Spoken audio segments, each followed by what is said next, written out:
Hello guys, welcome back to our channel. তো আজকেও একটা ফিশ থালি নিয়ে চলে এসেছি। আজকে ছিল রুই মাছের মুড়ো। তোমরা কারা কারা রুই মাছের মুড়ো খেতে পছন্দ করো অবশ্যই কমেন্টে জানিও।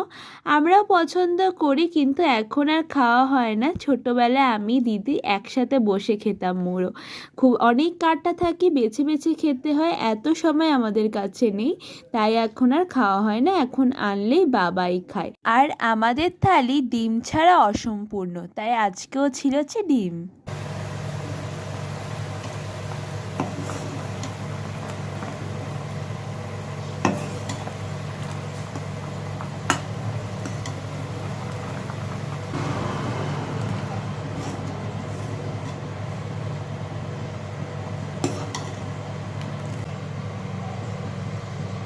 আমি সেদিন বানিয়েছিলাম ঝাল ঝাল মিষ্টি মিষ্টি টক টক আমের চাটনি। আমার মা বাবারা তো বলছিল আমের চাটনি মিষ্টির জায়গায় বেশি ঝালই হয়েছে। আমার একটু ঝাল পছন্দ, তাই আমি একটু বেশি করে দিই।